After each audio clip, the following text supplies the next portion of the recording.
Yes, I am James Rowlands, and today it's the WNR305. We will be reviewing NXT Takeover 30, SummerSlam, WWE Payback, Raw, Smackdown, and of course NXT Super Tuesday.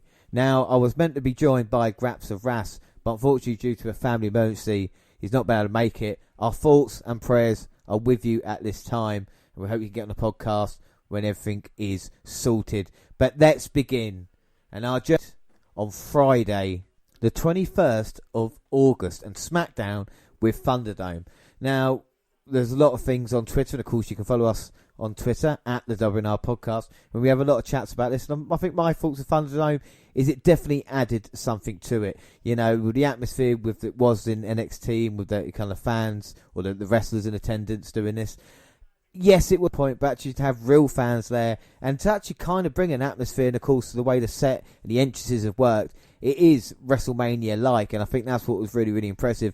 Of course, with this, you're going to get a few idiots on it, and of course, you know, with references to Chris Benoit, the Ku Klux Klan, these things are going to kind of slip through. But the thing is, this is why WWE is not kind of authority on that. They're asking the fans to take part. Let's try and not ruin a good thing, because now they're going to have to probably veto who they've got there to come in. But I think as a set, it looks really, really impressive. And I feel I've enjoyed it so much on SmackDown. I felt it kind of would have had a little bit more to Takeover on the Saturday night. And speaking of Takeover, let's begin with that. And of course, predictions-wise, of course, I haven't got Dan to do the predictions. But today it's going to be James versus fans, war with Takeover, most definitely. And we're going to go through each match and see who got that, whether it be me or the fans. And of course, speak about Takeover in itself and go through the matches. So let's start with the NXT pre-show.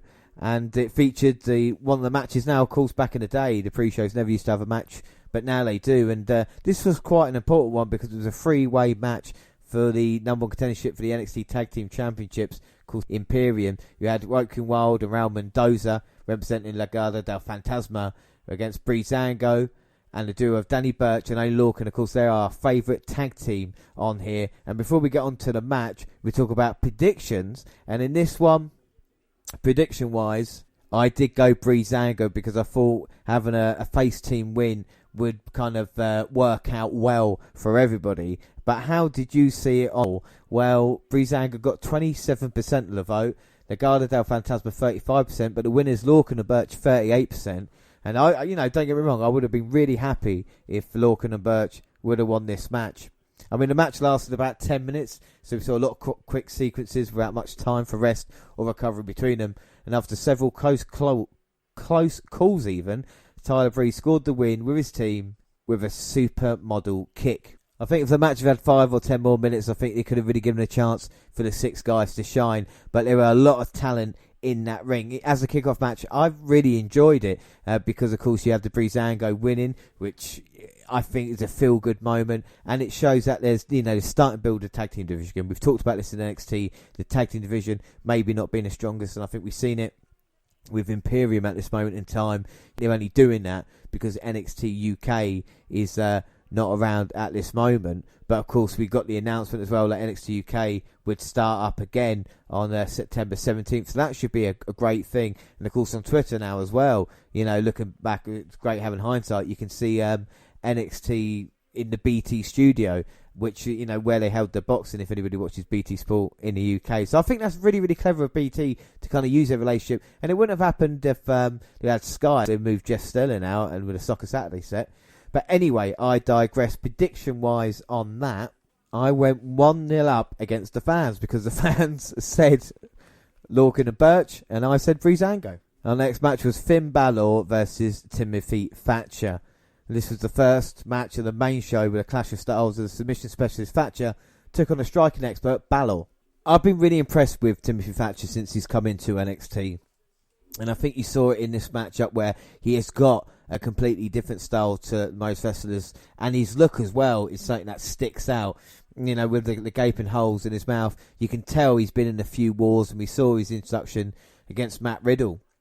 This is why, I mean, it's not an excuse, but I think they should keep Thatcher quite strong. And I thought with Balor at the moment, I think they're just turning their wheels. I'm not sure they know what to do with Finn Balor. Now, I might be wrong, But I just feel at this moment in time he's not done a lot since he came down, as opposed to Thatcher with a victory over Riddle might propel him up the main card a little bit, because like I said, WWE are desperate for heels, and someone like Thatcher is completely different.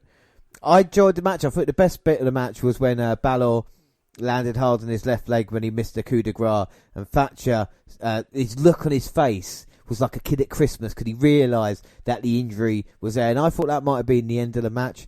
But after counting on several different holds, Balor put Thatcher away with a coup de grace, followed by the 19. So Balor wins. We should say predictions on that. I said Thatcher because, to be fair, I don't really go Balor much, and I think I should really start changing that. As for the poll, Thatcher got 41% and Balor was 59%. The Night Rocker says Balor is garbage and Sam McCabe blocked him. Bit of a surprise for me, but Balor going over, and I think especially what's happened since then kind of makes sense. So the scores are 1-1 after our second matchup. Up next was the North American Championship ladder match, and oh my word, this was something else. And like I said, when you get the talent like this with the 5 men in there, it can give or take, because sometimes you're looking like you're waiting for spots. This was not that at all. This was a hard-hitting affair. Now, prediction-wise on this, I picked out Bronson Reed, who got 16% of the vote. Cameron Grimes got 15%. Johnny Gargano, 20%. Damian Priest, the winner of the poll, 49%. Night Rocker said, I don't care. Like them all. Going to be a great match. Simple Wrestling News and Opinions said Velveteen Dream. And Andrew Adamson basically said no to that. So the fans go 2-1 up. But this is a group collective. You know, this is, like I said, over 8,000 followers on Twitter. This is everybody voting to go against me. So this is kind of different. We'll see what happens at SummerSlam and, of course, Payback. But as for the match itself, let's go back for just 1 second. Everybody had a point in this match where it looked like they were going to win it. And Candice LeRae came down. And, you know, we talk about the very first ladder match, or the first kind of, you know, the one that we remember, WrestleMania 10, with Shawn Michaels flying off the ladder onto Razor Ramon. Well, that same spot happened at TakeOver, but Candice LeRae was on the back, which is even more impressive when you think about it. And Reed, like I said, my pick was really impressive after he hit that slam. Like I said, a really, really enjoyable match. And it looked like the Dream had armed the ladder towards the end, but Reed sent him flying off it. Gargano almost had his hand on the belt, but Priest knocked him down and claimed the title. And I think when you look back on it, I think Damian Priest winning was probably the best choice. Up next, there's one match that I wasn't really excited for. Adam Cole versus Pat McAfee. I, of course, went Adam Cole in this. I'll be very surprised if... Adam Cole got 85% of the vote. Pat McAfee with 15%. I suppose he's got a few fans out there. As for the match, I was pleasantly surprised, to be fair. I mean, this was never going to be Ricky Steamboat, Ric Flair. But I think Pat McAfee, he forgot about the leg during the match when he was selling it, which is a little bit of a shame. But I think apart from that, the couple of bumps he took were where he splashed on the outside was absolutely brilliant. He came off the top turnbuckle right onto his crew and, of course, the Undisputed Era. And Cole is a star. And what shows he's such a great wrestler is the fact that he sold for Pat McAfee when maybe not many people will have done. I think that is a really impressive thing. I think at that point in time, a lot of people said it's my match, their match of the night. I still think it's a ladder match that was good. But even the ending, I think, was quite surprised because the other thing as well was kind of McAfee was the heel in this, and Cole, of course, we know is a heel, and it was a little bit off with that. Cole locked McAfee in the figure four, and he escaped and kicked Cole below the belt while the ref was distracted. He ahead for another near fall. Cole hit the Panama Sunrise, and McAfee sold it beautifully to cap off one of the best celebrity matches we have seen in a WWE. And I mean, like I said, Pat McAfee, maybe his selling wasn't on, but his athleticism was some of the best that we have seen from a celebrity athlete in a wrestling match. Anybody who doubted his commitment was eating a slice of humble pie. And I think, you know, to be fair, I maybe wasn't that happy with it beforehand, but I think it definitely delivered. I mean, Pat McAfee saying he wants a match with Triple H, maybe that's not going to happen, but I still think really, really enjoyable. So another point as well. So it's 3-2 to the fans at this moment in time. Next match is Io Shirai versus Dakota Kai for the NXT Women's Championship. And went EO. And overall, people went EO, 67% to 33%. Paul Desecra said, no way EO will drop the belt too soon. And I think you're right. It was too soon to change. But I think for the match itself, I think Dakota Kai needs credit because she has come on leaps and bounds since her debut. Everybody thought she was maybe a Bayley rip-off. The feud with Tegan Nox and the heel turn association with Gonzalez has really, really helped her. Was she a legitimate threat to EO? Maybe not, but I think with a little bit more work, it can definitely happen. I think there's a good package there to build up. EO has had a fantastic 2020. I know it's been horrible for most people, but EO Shirai has gone to the moon and back, so to speak. I'm sorry, Cameron Grimes didn't mean that, but as in she just keeps delivering quality performances, and this one was another great match between her and Kai. And Kai worked on Shirai for a little bit, but she found her second win, making a comeback. The referee was knocked out and EO hit the moonsault, but there was no referee, and this gave Raquel Gonzalez a chance to interfere. The referee then recovered. He counted 2 before Shirai kicked out. She took out Kai and Gonzalez with a moonsault before hitting Captain Coat with a second for the pin and the win. And Rhea Ripley came down and confronted Gonzalez to prevent her from attacking Shirai after the match. The powerhouses stared at each other before Gonzalez left with Kai. And like I said, this was a great performance for both women. Maybe hurt a little bit that it came so close after Adam Cole and Pat McAfee, which I never thought I'd say. But again, I think they really, really delivered. So the fans go 4-3 up with just one match to go. And that is the NXT Championship. And prediction-wise for this, I, of course, have gone for a new NXT Champion, Killer Cross. And the poll, Keith Lee 40%, Karrion Kross 60%.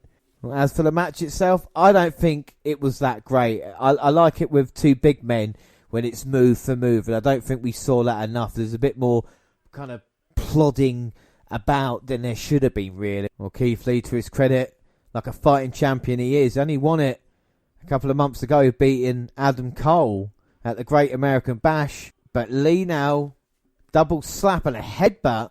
Can Lee pick up Kross? Can he hit the Spirit Bomb? Gets it into the cover. 1, 2. No, Lee cannot believe it. Kross gets the shoulder up. It looks in pain, but looked like it was a little bit easy. And Kross in a bit of trouble. And Lee now, what's he got planned? And Lee now moving Kross over the corner, but that didn't help. Both men now fighting on top.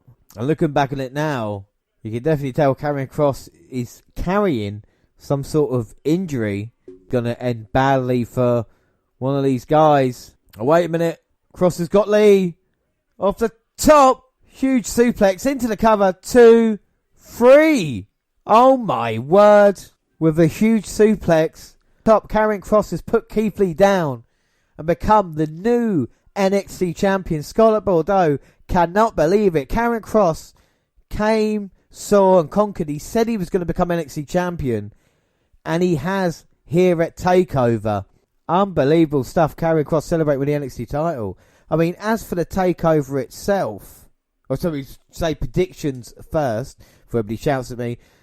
Fans got 5. I ended up on 4 on there. So the fans beat me. And that's fine. That's fine. But let's see how you do an individual battle where you're not ganging up against me, eh? But anyway, as for TakeOver itself, it's a good card. Maybe the main event wasn't as good as it should have been. But, you know, again, what we expected a bit too much from TakeOver. Was TakeOver great? Yes, it was. The ladder match in itself was fantastic. The Adam Cole and McAfee match was good. The Balor Thatch match had its moments in there as well. And Io Kai was very entertaining. And the shocking result of Karrion Kross winning the NXT title as well, I think makes quite a big deal of it as well. I would say if I was going to rate this pay-per-view, I would probably rate it 8.5. I mean, it wasn't one of the greatest takeovers that I've ever seen. But again, really, really cool. The future looks bright for NXT when you look about all the stars coming through as well. So the match of the night was the North American ladder match. My score is 8.5. And the man is none other than the new NXT champion, Karrion Kross, who celebrates with the gold held high above his head. So that was Saturday night, and we move over to Sunday night, and it is SummerSlam. But before we do that, let's just check the poll, because we asked you what you thought of TakeOver. Okay, we had 19%, good was 25%, great was 25%, awesome 31%. Vernie Cordero said big event. Nikki Fan Forever said awesome. Shinsi the Grim Dragon says haven't watched it yet. Well, you should. Culture Shock thought it was fire. Hill Felix Xavier said it was trash. Anthony Bourne said none of the above. I said out of 10. He said naught. I guess he's an AEW fan. I'm not sure. But again, TakeOver was quite enjoyable. And then we left to the next day, and it was, of course, SummerSlam 2020. And there was a big feel to this event before it even started, because we had a lot of people saying you'll never see it coming. I heard Vince McMahon say it when he introduced Thunderdome on Friday. But what was it? Would we see it? I mean, I'm not really sure. I thought it would be something huge, maybe Retribution. I mean, we got it, but we couldn't believe what it was. And we started off, and what better way to kick off then with kickoff. And then we had Apollo Crews versus MVP for the United States Championship. These two guys have been feuding for the last couple of months now. It's been quite interesting. But again, has it been the level that we really needed it as? I'm not really sure. MVP tried for the playmaker, but Crews escaped and delivered a toss powerbomb for the victory. And after the match, Shelton Benjamin and Bobby Lashley hit ring, but Crews escaped a beatdown. I mean, this wasn't as good as the first match a few weeks back on Raw. Neither man really hit his groove. But again, not a bad way to start SummerSlam off, because Crews is such a great athlete and he always gives it his all. That's all you can really ask for at this moment in time. We did do predictions for this as well, and at SummerSlam we went up against Scraps of Ras. So we got challenged on the predictions, but we also did a poll as well. So we're going to ask you what you thought. And Apollo Crews got 64% of the vote, and Graps went for MVP, and I went for Apollo Crews. So I started off 1-0 up, the same as the fan poll. And then we started the main show proper, and it was for the Smackdown Women's Championship. It was Bayley going against Asuka. Asuka was worked on a little bit by Bayley during the match, where Bayley drove Asuka's knee into the middle frame and set up to target a now injured joint. Asuka fought back with a code breaker. Bayley answered, catching an opponent mid-flight and applying a knee bar. The Empress made it to the ropes. Moments later, Bayley capitalised on a momentary distraction by Sasha Banks and rolled Asuka up. After the match, Banks immediately jumped Asuka and joined Bayley in slamming her to the mat, all in the name of gaining a competitive edge over the Empress ahead of a Raw Women's title defence later in the pay-per-view. Now, this was another strong entry in a long line of matches between Asuka and the Golden Role Models. And of course, Asuka and Bayley have great in-ring chemistry dating all the way back to the days in NXT. And Banks, of course, being the heel that she is, trying to take advantage. Now, it's a bit of a shame because prediction-wise, Asuka would have a perfect night here. But unfortunately, she didn't. So, predictions after that, I went Asuka. So I'm still on 1. Graps of Ras went Bayley. So it was 1-1 heading into our next match, which is the Raw Tag Team Championship match. The Street Profits versus Andrade and Angel Garza. The heels isolated forward with Garza targeting his knee with a dropkick, and Andrade adding a rope-assisted armbar. Ford finally tagged Angelo Dawkins into the match, and after a brief burst of offense for the big man, Montez found himself back in the match. He sent Garza into Zelina Vega, which distracted Andrade and allowed the Street Profits to successfully defend their championship. Now, these guys have been feuding for a very long time, and don't get me wrong, I like the Street Profits, but I just don't think Andrade and Garza are the right kind of team for this.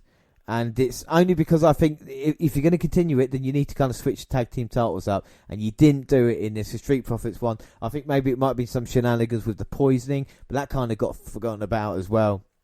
Prediction-wise, Grapsaras and myself, we went for new tag team champions, so neither of us got a point there. And to be fair, a slightly disappointing match. We're talking about disappointing match. Hopefully the next match wouldn't be, because it was no DQ. Loser leaves WWE. Now, this has changed from a hair versus hair to a loser leaves WWE, and it's no real surprise because this has been the best feud, the best story of 2020. When you talk about what happened at WrestleMania and all throughout, the history between Mandy Rose and Sonya Deville, it's been incredible. And I said on Twitter This is the equivalent of the Gargano Ciampa storyline told in WWE. And, you know, people might laugh at that, but when you think about the effort these women have put in, could the match live up to expectation? Maybe not. Although after Deville trash talk Rose, answered her with ferocity, hammering away at Deville and setting her up on a table. The Pride Fighter rolled off low and narrowly dodged a steel chair to the face. She followed with a pump kick to the face, laying the Golden Goddess out on the floor. Rose delivered a running knee and followed with a second and a third. The double underhook fake buster and a fourth knee to the face earned Rose a hard-fought victory. Disbelief setting as Deville threw attachment ringside, Stone heading to the commentary table. Meanwhile, Otis hit the ring and celebrated with his on-screen love interest.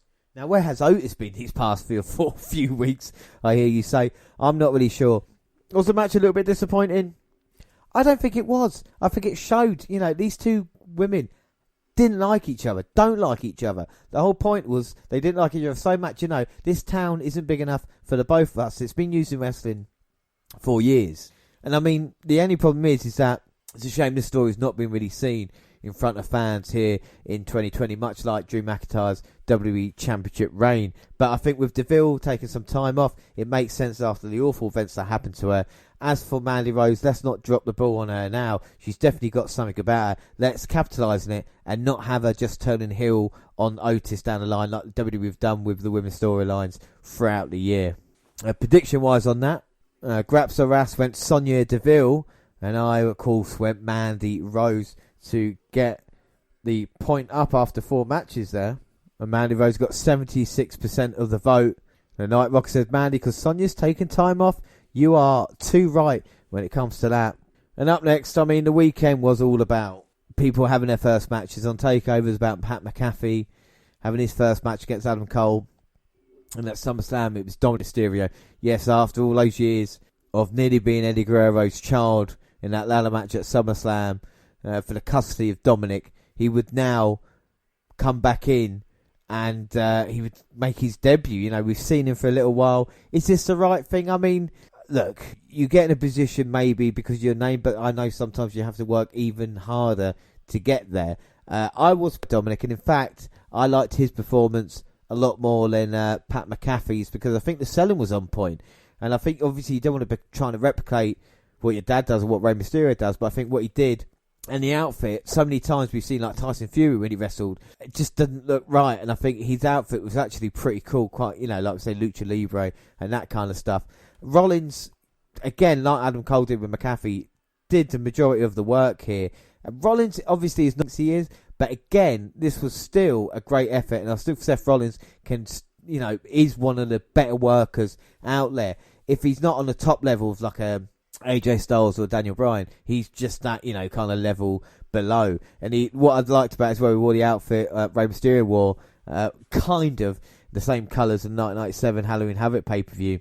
This was a long match, but I think it paid off in the end because it was how tough Dominic was. He managed to hit a frog splash in ode to Guerrero, but he couldn't keep Rollins down. Messiah regained control, removed Dominic's shirt and continues his cane assault. Kane! Not that one. He produced a pair of handcuffs, but Angie appeared. The distraction allowed Dominic to score a roll-up for 2-2.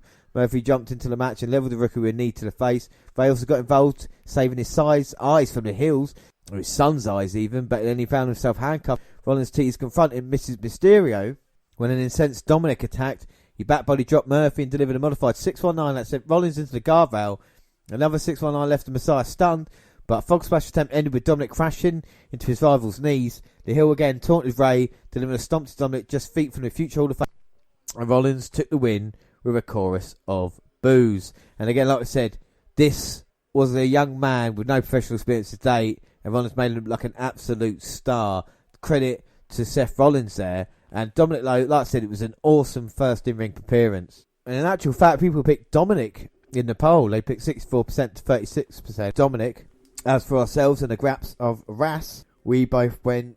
No, I'm lying to you.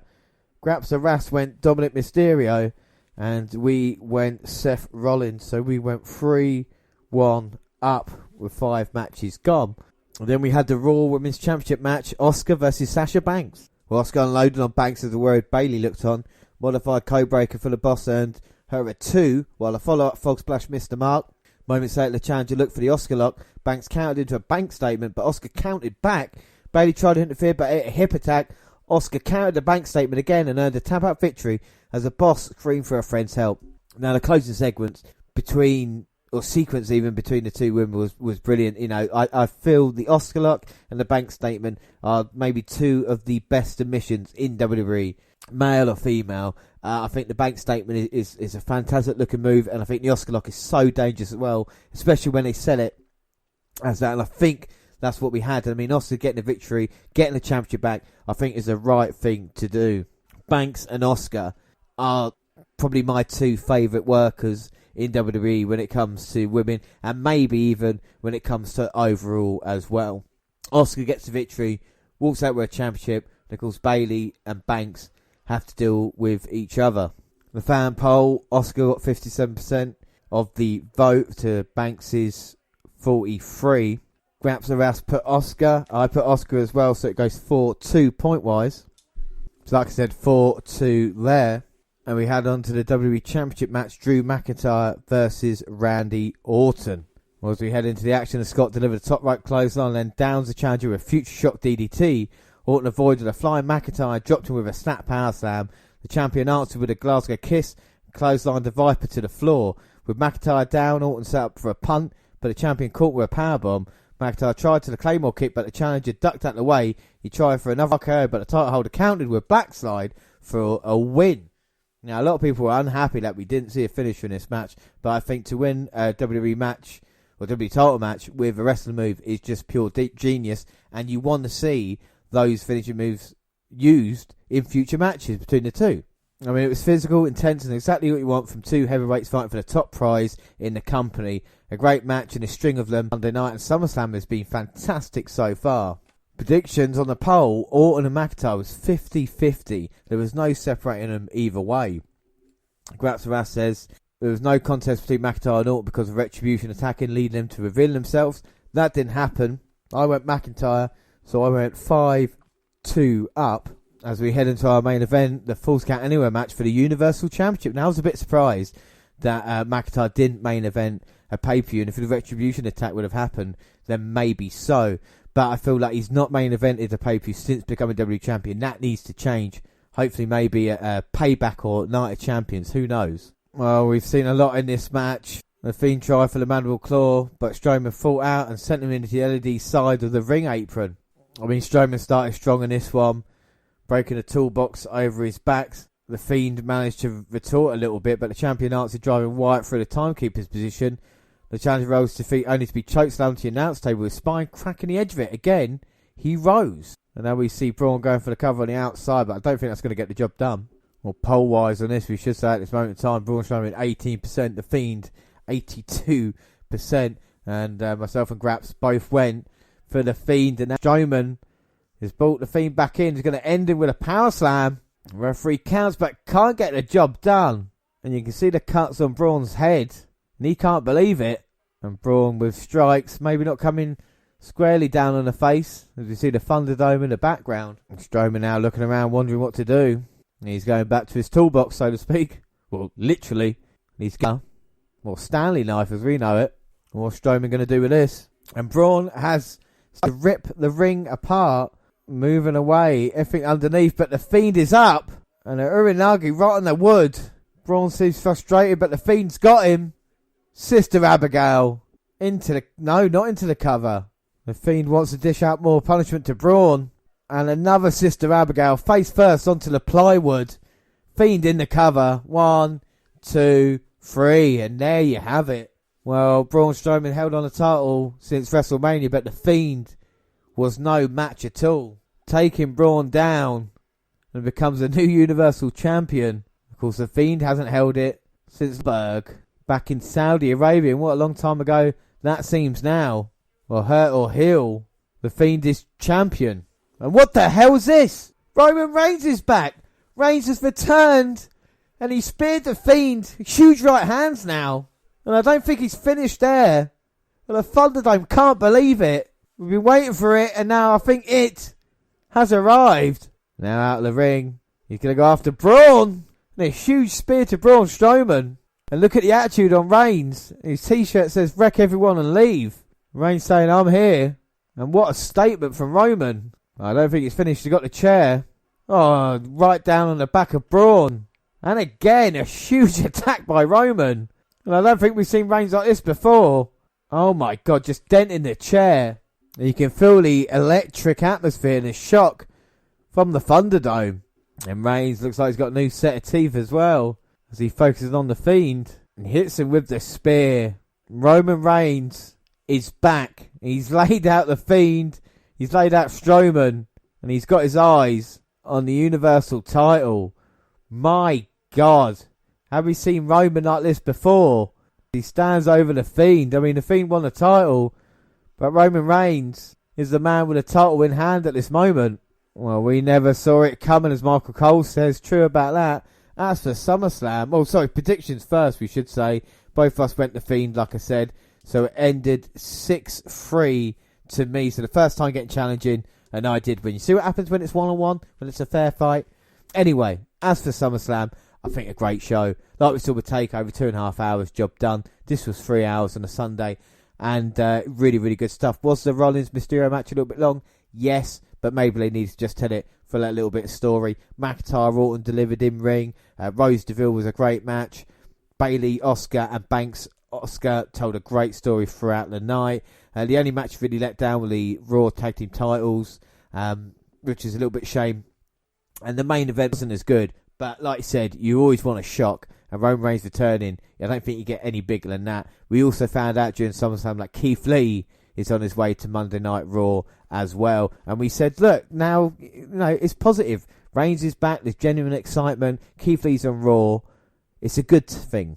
But Gracker says, give us something better with Retribution. Amish fan see Roman back. They shouldn't just go right for the WWE title. I mean, what the fuck has he done to earn a shot? Have him face a couple of people first, then go after Bray.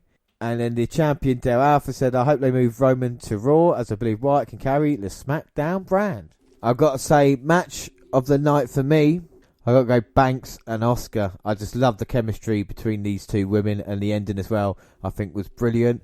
My man of the night, I think it's got to be Roman Reigns returning, and the way he did, just completely different. And out of 10, I'm going to give it a 9. I think it was better than Takeover, I'm not going to lie. And I think it was more enjoyable because the kind of what we wanted. We know we've got new champions, we've got a shocking thing happening, and some great wrestling as well. As for the poll, 21% said it was okay, 25% said good, and 27% each for great and awesome. I mean, Charlie Fighter wasn't happy, said, I'm disappointed with it to be truthful. I hate the ending. Payback pay-per-views just for Roman to become champion. But I think there was genuine excitement from SummerSlam. And that's a really hard thing from a WWE pay-per-view. Alright, so that was TakeOver and SummerSlam. We now move to wrestling since then. And we start with Monday Night Raw. Results in a little while, but we'll do it now in the lead up to Payback. And we started Raw off with Drew McIntyre saying how well he had done and how tough Randy Orton was. But in fact, McIntyre was the better man, and all looked good for him as he headed up the ramp and held the title overhead, only for Orton to attack him. The brawl spilled out into the production centre, where Orton delivered a sickening punt before producers and referee arrived in the scenes. The second punt left the W champion laying as Orton looked on, clearly proud of his actions. Now, we kind of knew there was going to be an attack, and a couple of pumps taking McIntyre out was very, very interesting. We then had Shayna Baszler versus Bayley. Nia Jax eventually got involved, targeting Baszler and drawing a disqualification. The Irresistible Force dropped Baszler with a hard right hand, but quickly turned her attention to the Bayley and Banks. The Golden Role Models quickly found themselves hightailing up the ramp as Jax and Baszler presented a united front. So here we go, we're getting the oddball tag team partners. Stephanie did say that Bayley and Banks would defend their tag team gold at Payback, and maybe it's going to be Shayna Baszler and Nia Jax. We had Aleister Black joining the Kevin Owens show. Black ordered the footage of his attack at the hands of Murphy and Rollins to be aired. Owens had been manipulating his rivals with mind games. Before Owens could continue, Black feigned a dizzy spell and then blasted him with a big back elbow. He finished off with a black mass before stomping off his motivations on. Aleister Black is one of the most dangerous men in WWE, and that black mass kick could be sold as on a level to an RKO in that way, where you can hit it from kind of any position and it can come out of nowhere. And I think moving him on, I mean, there was rumours that Owens were going to go face Seth Rollins next if Mysterio's contract hadn't been cleared up. Let's be glad that it's Aleister Black, and let's hope the story continues for those two men. Then we had Randy Orton talking about his brutal assault on WWE Champion Drew McIntyre. He started calling himself the best wrestler on the planet before Keith Lee's music played and a limitless one interrupted making his Raw debut. Lee introduced himself, and then with all due respect to McIntyre, challenged Orton to a match right here, right now. Maybe later Orton faked him out before exiting the arena, leaving the challenger hanging. Well, Keith Lee looks like a major star right out the gate by interrupting the Viper and issuing a challenge for tonight's main event. And that's coupled with the promo package we saw on SummerSlam. A lot of people didn't like his outfit, and a lot of people didn't like his music. But let's try and forget about that for a second. Just concentrate on what they're doing with Keith Lee. Bit like Jericho interrupting The Rock, Keith Lee interrupted arguably the biggest star, apart from McIntyre, on Raw as Randy Orton, and challenged him and didn't look like a chump afterwards either. We had an arm wrestling match which Cruz cheated to win. We had Mickie James silencing Natalya and Lana. Keith Lee versus Randy Orton, and these two men worked quite well. Orton worked over Lee and set up for the RKO, only for Drew McIntyre to arrive and pull his rival out of the ring. Number one contender escaped through the stand and clearly hobbled WWE Champion to stare him down. We then had a lumberjack match for the Raw Women's Championship, where Banks again trying to win off Asuka. Bayley attempted to introduce a steel chair, but Baszler cut her off.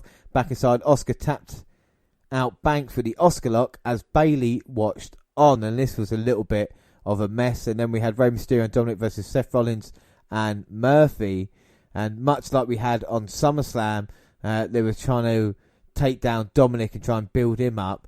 The lights flickered and then Retribution appeared. Ray tried to help his son out but endured a beating at the hands of the Masked Invaders for his trouble, all while Rollins and Murphy watched on top from the entrance ramp. Two of the masked villains sent Ray face first into the ring post for positioning him alongside his son. Retribution stood on the ring apron to close out the show. So we still don't know what Retribution is about. We've seen them destroying, but they haven't got a meaning or a purpose at this moment in time. But I think Raw was quite enjoyable as well. I think it was good 3 hours of television. Move on to the August 26th edition of NXT, and started the show with Breezango defeating Imperium to become the new tag team champions. Not a bad match, really. I mean, Eichner and Barthel are two really underrated guys in the tag team division. We see Fandango making a much needed tag to Breeze, who delivers super kicks left and right before tagging himself back in. Fandango putting away by hitting a double leg drop on opponents for a massive victory. And it was a massive victory. This is the first gold that Tyler Breeze or Fandango have held in WWE ever. That shows how important it was. And a great moment. It's just a shame. I know we had the wrestlers / fans in the arena, but it would have been a massive moment if fans was there as well. We saw Tommaso Ciampa destroying Jake Atlas. I mean, the stretcher came down, and that was really, really bad. Shotzi Blackheart defeated Mia Yim, with unfortunately Robert Stone getting run over by a tank again. And William Regal announced a 4-way Iron Man match to determine the NXT champion. The biggest news from NXT, aside from new tag team champions, was the fact Karrion Kross had to relinquish the NXT championship. He had sustained an injury, much like we thought at TakeOver, and the injury was too bad for him to carry on. So unfortunately, we've seen this with NXT before with the injuries that they get, with Tommaso Ciampa having to forfeit the title, and it's the same for Kross. It's going to be a shame, but let's hope he can start or be as hot when he comes back as he was at this point in time. And because of that, like I said, William Regal saying that on the special edition on NXT on Super Tuesday, there will be a 4-way 60-minute Iron Man match to crown a new champ. There'll be Finn Balor, Tommaso Ciampa, Adam Cole, and Johnny Gargano.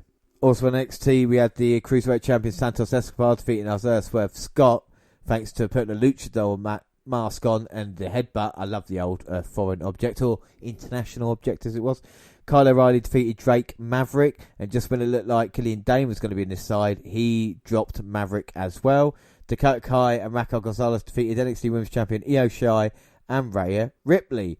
I mean, they enjoyed some help from Mercedes Martinez, who ambushed Rhea Ripley during the bout, leaving Io Shirai on her own momentarily. Ripley was weakened from Martinez's assault when she finally tagged in, and Gonzalez took advantage, dropping her with a blistering big boot and a massive slam to pin the former women's champion. Raquel Gonzalez's biggest victory to date. We also got some sad news as well. And I'll read what it says on the WWE.com website. WWE saddened to learn that the Bullet Bob Armstrong, a WWE Hall of Famer and patriarch of the legendary Armstrong wrestling family, has passed away at the age of 80. Equal parts strongman and showman, Armstrong was born in Joseph James in Marietta, Georgia on October 3rd, 1939. Proved himself as one of the most tenacious grapplers on the planet during the territorial days of wrestling. He secured his tough man reputation long before he ever set foot in the ring, thanks to his tour of duty in the US Marine Corps and his 7-year tenure as a member of the Fair Oaks, later Cobb County Fire Department. Armstrong, however, didn't rest on his laurels when he was between the ropes. He handled himself well in the rough and tumble southeastern territories and employed an assortment of holds and moves, including his Theatre Sleeper and Georgia Jawbreaker. He also possessed the grit of grappling gab, giving him the uncanny ability to wear down a rival with his words, as well as his strength. His chosen trade later became a family business as Armstrong's 4 sons, Joseph, a.k.a. Scott Armstrong, Brad, Steve and Brian, a.k.a. Road Dogg Jesse James, followed in his father's footsteps. The Armstrong boys often found Dad's corner as Bullet Bob partnered with each of his sons at various points in his competitive career, which spanned over 6 decades. For his part, Armstrong often credited his beloved wife Gail as the secret to his success.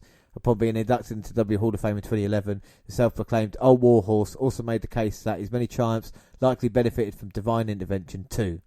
I think someone up there likes me, Armstrong said during his speech. I got to live my dream. You will be missed, Bullet Bob Armstrong. Alright, move on to August 28th edition of Smackdown. We had Jeff Hardy versus Shinsuke fucking Nakamura for the Intercontinental Championship. Well, Hardy hurt his knee while hitting Whisper in the wind, and it allowed Nakamura to recover, hit a sliding German suplex and a diving knee for a near fall. Ligma rebounded and used a twist of fate and Swanton Bomb to win and retain his title. Sami Zayn came out with his own IC title and claimed he was the rightful champion. He nailed Hardy with a hell of a kick while Styles watched with a smile. There is something about the combination of Hardy and Nakamura that just works. They don't have a similar style, but they have enough in common to always put in good matches. Styles was more angry than usual on commentary, and it's a little odd Cesaro wasn't there to support his tag team partner, but hey, they might be breaking him up anyway. This was a good first hour of SmackDown, especially with the return of Sami Zayn. It was fun to see an eventual title versus title match. We had Matt Riddle versus Chad Gable, and even me talking now is probably longer than the match was in itself. Riddle hit the Bro Derek for the pin, and then Corbin got involved. Oh dear. We saw Jackson Baszler reminding everyone how much they hate each other for saying they would still win the belts against the Golden Role Model. Be made official for Payback. Braun Strowman treated Drew Gulak like a jobber, which was just awful. We had Cesaro versus Kalisto, which again, they're not capable of putting on a bad match. They're fantastic, even with a few minutes in the ring. Nakamura was there to help out his tag team partner, which caused a distraction, and of course Cesaro rolled up Kalisto for the victory. We then get The Miz, John Morrison and Sheamus versus Big E and Heavy Machinery. We get some confusion over a tag. Sheamus ditched his team for the rest of the match. This allowed Tucker to make the hot tag to Big E. He came in at the same time as The Miz. Big E started throwing him around with belly-to-belly suplexes. He picked him up and ended it with the big ending. And then we get the story of Postman Pearce. After Zayn gave a brief interview backstage with Caleb Braxton, Wyatt put on another episode of the Firefly Funhouse. He celebrated regaining the Universal title and said it was good to see Reigns back in WWE. The doorbell rang and Pearce arrived dressed like a postal worker. He looked confused and asked Wyatt to sign the contract.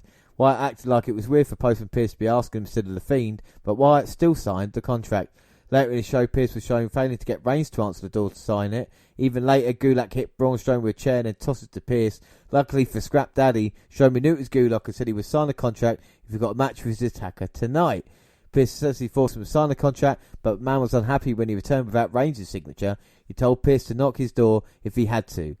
He eventually found a big dog and Reigns said he would need to read it before signing. When we checked back with him later, he signed it before reading he had Paul Heyman by his side.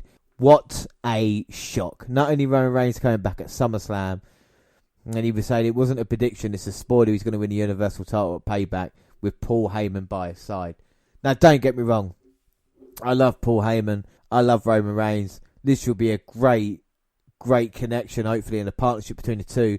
But why not have Heyman doing something during a Brock Lesnar Roman Reigns match to side with Reigns?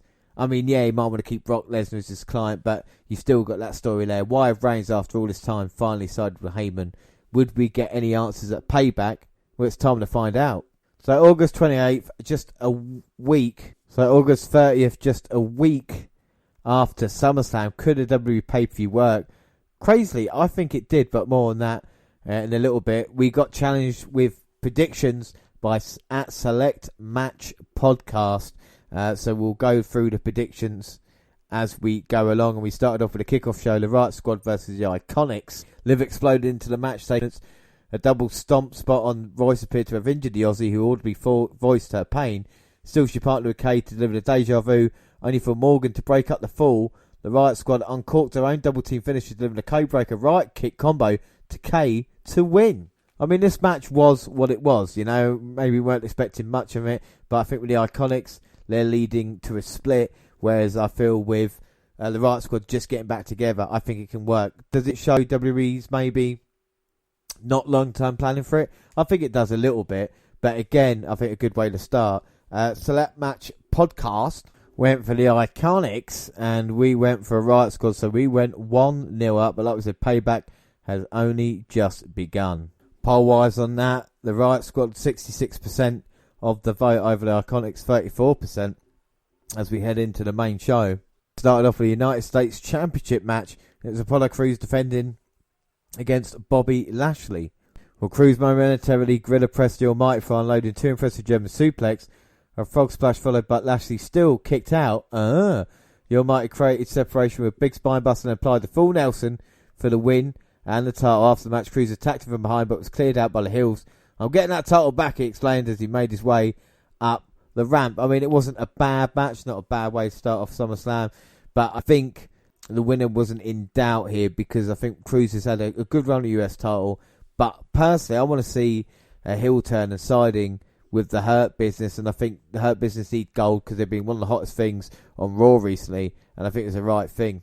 And the poll says just that as well. 61% went for Bobby Lashley, 39% for Apollo Crews.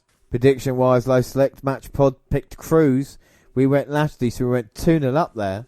Our next match was Big E versus Sheamus. But we asked on Twitter, can Sheamus enter again? And our focus is on Big E, but the Irishman has so many ups and downs. Is he just stuck in mid-card mediocrity? Mick Conley says, when we get rid of dressing him like Brad Pitt and Snatch and actually make him a serious character again. DH says, Sheamus peaked years ago. They had the chance to capitalise him 5-6 years ago and they didn't do it. They just dropped him out to Reigns and that was it. WAN Wrestling said, I'd love to see Sheamus title run again. Public Lemony said, they're hilarious and atrociously botched his reboot and I want to say 2015. But he won Money in the Bank and got cash in on Roman at Survivor Series. Yeah, this should have been his run, but he overshot a lot. He lost too soon. It was squashed short order at Mania by the ATGs. Sheamus is a lot better than people realise. Moving to Raw sometimes next year, let him regain the WWE Championship. Wakanda Forever said he's never been good. Someone else's career is okay if you reverse it. He got a huge push to start his career. That should have been it. Nick Safety said, hopefully, yes, he can. He deserves it for sure. He's a hard worker. And I said he's very underrated in the ring. Anyway, this was a really hard-hitting matchup. And he cut Big E's gyrations off and delivered an Alabama slam. Big E recovered and delivered a spear through the ropes, crashing to the floor with his opponent. Back in the ring, he set up for the big ending, but Sheamus slid out and applied a heel hook. The babyface Sheamus delivered a jumping knee. Big E caught Sheamus with a powerbomb and finished him with a big ending for the win. A fired up Big E celebrated the win, approaching Corey Graves ringside saying, preach to the people, I'm ready. And like I said, such a great hard-hitting matchup. Should it have been a pay-per-view match? Maybe not, but this is Big E's kind of big victory. Sheamus is a former champion, and I think we're seeing Sheamus maybe in one position and Big E passing him up on the other side. Prediction-wise, Big E got 83% of the vote for 17%. And Select Match Podcast got the first points of the night by selecting Big E, so it went 3-1. Up next was Matt Riddle versus King Corbin. Every time Riddle tried to mount a sustainable offense, Corbin cut him off. Riddle finally allowed the kick that helped him mount a comeback. He scored a near fall for a running knee and showed some real intensity later. Undoubtedly, rest of Corbin's comments regarding his highly in the day. Allowed by an apparent rib injury suffered following one of Riddle's stiff kicks, Corbin still managed to put his opponent down with a deep 6. However, Riddle caught Corbin with another kick to the midsection, failed him with a bro to sleep and scored the win with a floating bro. It's annoying how many times I have to say bro in that. Matt Riddle is very, very good in ring, but I personally just grates at me. And again, I think as a heel works a lot better. But, you know, with Corbin there, if anybody's going to get booed against, you know, Corbin, then you're in trouble, I suppose. Not a bad match. On the poll, Matt Riddle got 85% of the vote to Baron Corbin's 15%. And I'll say Select Match Podcast and myself both went for Matt Riddle in that one as well. So it's 4-2. Then we had the women's tag team title match. The Nia Jax versus the Golden Role Models. Bayley wisely sent Baszler into Jax, knocking off the apron, a potential injury in the knee. With Baszler down, Jax wiped out the role model on the floor, then ragdoll Banks into the guardrail multiple times. She went powerbomb, but the boss fought out of it and drove Jax face first into the mat. Bayley followed a top right elbow drop and Banks with a frog splash. They backdropped Jax, but Baszler entered legally. She applied a Mutilock to Banks and a Karafuji clutch to Bayley at the same time. Using the boss's arm for an advantage, the Queen of Spades forced a tap out with Bayley for the win and the titles. I mean, this wasn't really good match-wise. You got the oddball partners there. This was more about the breakup between Bayley and Sasha Banks. And I think it worked in that way, you know, when we get Bayley tapping and Banks not having any championships, maybe being a little bit resentful. Of course, Baszler looked like an absolute killer. I mean, that submission was probably one of my favourite submission finishes that we've seen.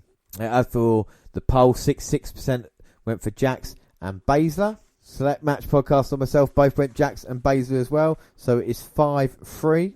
And yeah, that's right, I'm 5 for 5 at this moment in time. Up next was Keith Lee versus Randy Orton.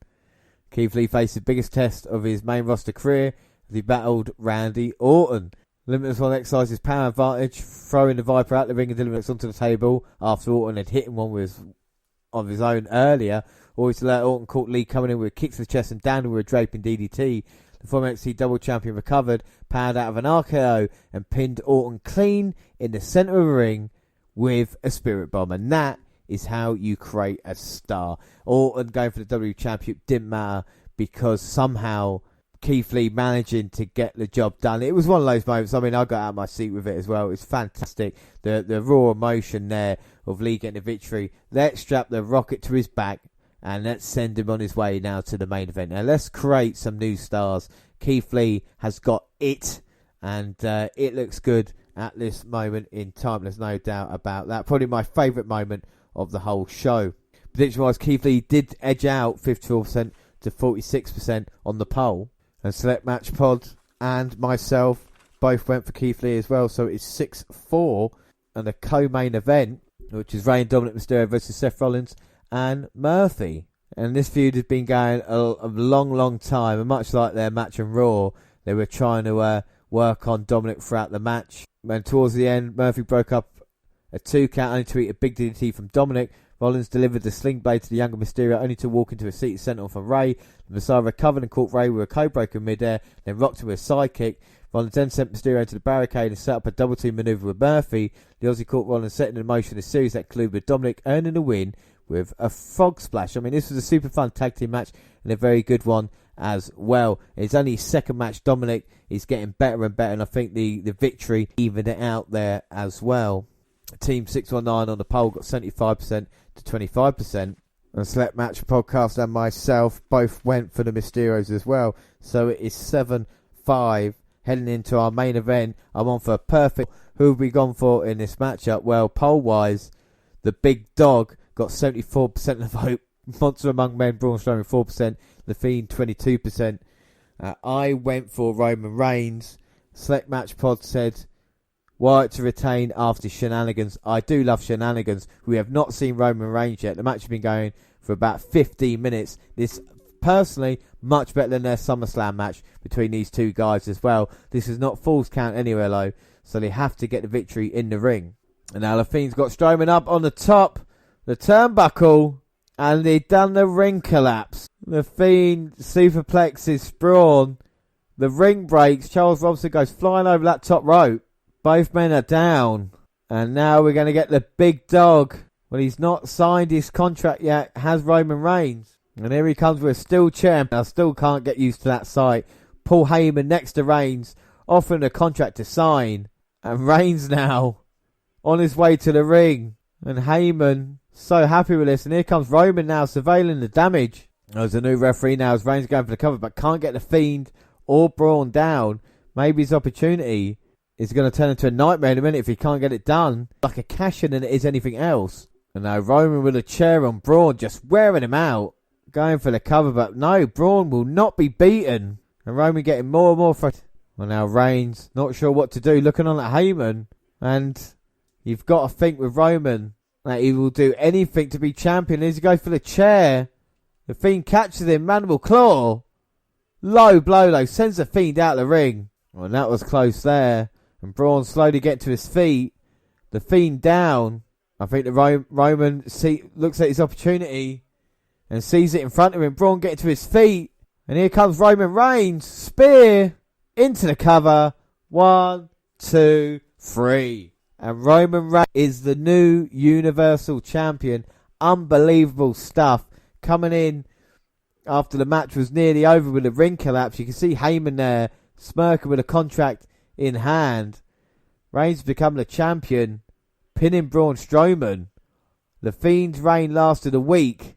But Roman said it wasn't a prediction. It was a spoiler that he would be Universal Champion. He's done it here tonight at Payback. Well, we look back at Payback now, and I mean, I tell you what a result that was. If we look back at match of the night. Now, actually, before we do that, let's just do predictions. Select Match Pod went shenanigans. I went Roman Reigns. That's right, perfect score. So it ended 8-5 to the WNR. So 2-1 overall out of the 3 that we did. And as Meatloaf said, 2 out of 3 ain't bad.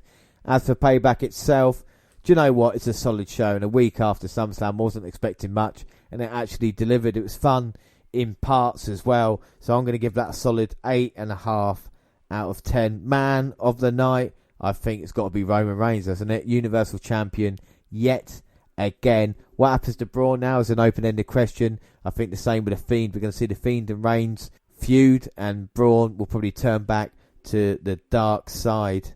Match of the night. It's difficult. I'm going to pick Keith Lee, Randy Orton. It wasn't maybe the best match, but for the result in itself, I think that's why it gets match of the night for me. And how did you rate Payback? Well, 21% said it was okay, 11% said awesome, and 34% said good and great. So it's between good and great. So not bad for a pay-per-view that happened just a week after SummerSlam. We'd just like to thank Select Match Podcast as well for taking part in the predictions, and we would like to fight you again one day. Well, there weren't really any slow points. Lashley and Lee had huge tonight. The women's tag team could be fun. Everyone tried hard, and the main event delivered. So all in all, not too bad. We now go to the Raw results for August 31st, the night after Payback. We had Keith Lee versus Dolph Ziggler. There's only going to be putting a match with Ziggler. With Keith Lee, so it will be Ziggler, who sells brilliantly anyway, and the pounce was one of the things that we saw, and he beat Ziggler with a Spirit Bomb, and he earned a spot in the number 1 contendership triple threat match later on in the night. Oscar was looking for a new challenger. Looked like Mickie James might answer that, calls reminiscent of their takeover matches before. Randy Orton versus Kevin Owens was the next qualifying match, and this was quite interesting because Aleister Black attacking Kevin Owens from behind and throwing him in the ring in the way of an RKO. That's no problem because you carry on the story there with Aleister Black and Kevin Owens. We had number 1 contendership loser disbands, the Iconics versus the Riot Squad. And the Iconics explained backstage they'd worked together forever. They would never break up, especially against a makeshift team. The truth was a nightmare for Peyton Royce and Billy Kay. Morgan took out Royce, leaving Riot to surprise Kay with roll up for free. The Iconics threw a fit after the match. Do you know what? This was quite a surprise because the Iconics are very over, but apparently, rumour has it, they're quite high on Peyton Royce. We then had Seth Rollins versus Dominic Mysterio in a number 1 contendership match. The Modern Light Messiah clearly had the advantage throughout his contest, but Dominic fought back with a fire of committed underdog. In the end, he was just outmatched, and Rollins hit the stomp for the win. And in the main event, number 1 contendership, Randy Orton versus Keith Lee versus Rollins. Randy Orton and Seth Rollins looked ready to work together until the Viper refused to get his hands dirty early. Lee Hills eventually realised they could only take Lee down together, managed to wear him out by slamming onto the announce table and through the steel stairs. Limitless One refused to be denied, though he threw the Viper across the ringside area. They focused on the Messiah. Lee turned the stomp into a Spirit Bomb and he'd take a surprise RKO. Orton chose to pin Rollins over Lee to take the win. these three guys have been killing it recently. When you talk about what Seth Rollins has been doing Monday Night Messiah, Randy Orton's heel work, and of course Keith on NXT, and the three of them paired really well. You save Lee from the pinfall loss, which makes sense. You got Randy Orton versus McIntyre coming up now, probably at Clash of Champions. The only thing is, what does Keith Lee do now, and who does he face? He needs another challenge. Will that be Seth Rollins after he's moved on from Mysterio? I think that's maybe a good shout. Mysterio looks like he might have suffered an injury, but only should be out a couple of months. You give that a little bit of a rest, and you go forward with another story in that. All in all, I thought Raw wasn't too bad this week.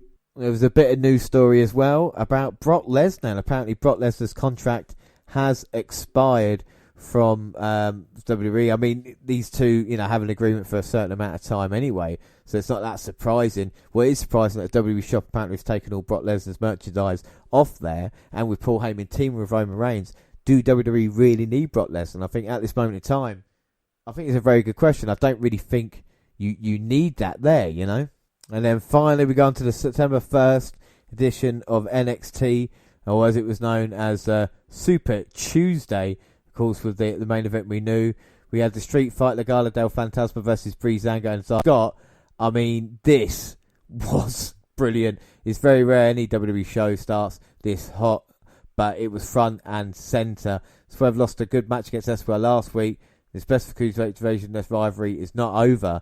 While it got messy and interference was unnecessary, it was an electric opener anyway. Breezango cleared the ring to set up Scott to hit the JML drive on Esquire to win the 6-man street fight.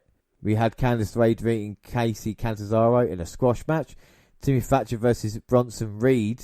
We saw Austin Theory getting involved, distracting Reed, leading Thatcher to get the submission win. And then the NXT Championship Iron Man match. Balor, Ciampa, Cole and Gargano. It took 25 minutes for the first fall when Finn Balor connected with a coup de grace on Cole. Ciampa caught Balor with a fairy tale ending, but the Rebel Heart stole the pinfall on the Prince to take it. The Undisputed Era leader got his fall after connecting with a Panama Sunrise on Gargano. Bluntly even it up, planting Cole with a fairy tale ending, leaving everyone at one fall apiece. All four men stood back up ready to start again. Ciampa and Balor took the ring while Gargano and Cole fought outside. 1 minute was left on the clock with no additional falls in the contest. Balor planted Gargano with a top rope over the shoulder, back to belly power driver, and then caught the Blackheart with a coup de grace to get another fall. Cole ran in with a last shot to get a final fall as time expired. General Manager William Regal announced that next week Balor and Cole will face one-on-one to crown a new NXT champion. Bait and switch. A lot of people have complained, why would you set up a match like that if it was going to end in that way? And I think that is a fair point. But of course, next week now on NXT, we'll find out who the new NXT champion is. Will it be Finn Balor? Will it be Tommaso Ciampa? We asked you, and a resounding voice going back to us is Finn Balor. Alright, so that is nearly it now.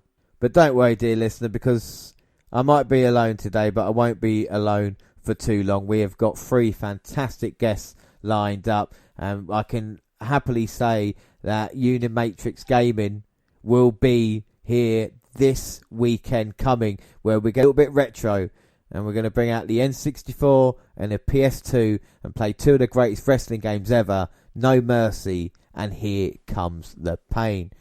But until then, that is it. Don't forget you can follow us on Twitter at the WNR Podcast.